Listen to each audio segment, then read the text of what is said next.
Mobile की तरह दिमाग रखे अपडेट। विद्या मंदिरों में फिल्मी गानों पर बंद हो नृत्य। श्रीमद् भागवत कथा के दौरान ऐसा क्यों कहा देवकीनंदन ठाकुर ने, चलिए जानते हैं इस रिपोर्ट में।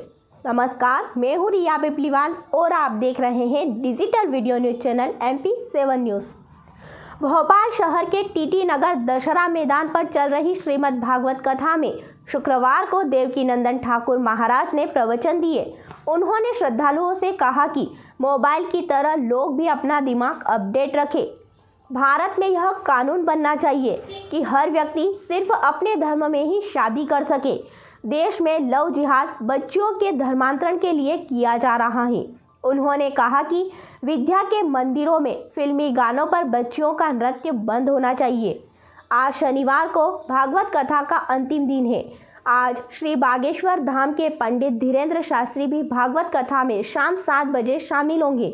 शुक्रवार को भागवत कथा में विश्व शांति सेवा समिति भोपाल एवं मध्य प्रदेश भाजपा मंत्री राहुल कोठारी, कीर्ति कोठारी, भोपाल लोकसभा की सदस्य साध्वी प्रज्ञा ठाकुर सहित बड़ी संख्या में श्रद्धालु शामिल हुए।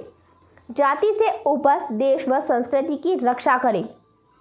देवकीनंदन ठाकुर महाराज ने कहा कि जिन लोगों ने रामनवमी पर भगवान की शोभा यात्रा पर पत्थर बरसाए, दुनिया के 57 देश ऐसे लोगों की पैरवी कर रहे हैं। पत्थर फेंकने वालों के पक्ष में बोला जा रहा है कि वे लोग भारत में असुरक्षित हैं। उन्होंने लोगों से आह्वान किया है कि जाति पंथ से ऊपर उठकर देश, संस्कृति और संसाधनों की रक्षा करें। उन्होंने कहा कि लव जिहाद सिर्फ धर्मांतरण के लिए किया जा रहा है।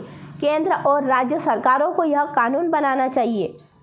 बिना साधना के ईश्वर का सानिध्य नहीं मिलता।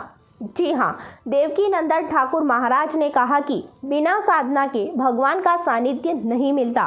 द्वापर युग में गोपियों को भगवान श्री कृष्ण का सानिध्य इसलिए मिला क्योंकि उन्होंने त्रेता युग में ऋषि मुनियों के जन्म में भगवान के सानिध्य की इच्छा को लेकर कठोर साधना की थी।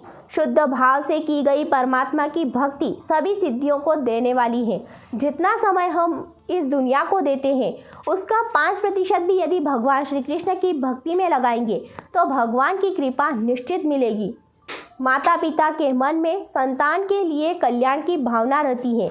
देवकीनंदन ठाकुर महाराज ने कहा कि संतान भले ही अपने माता पिता व गुरुदेव के प्रति प्रेम हो या न हो, लेकिन माता पिता और गुरु के मन में संतान के प्रति हमेशा कल्याण की भावना बनी रहती है।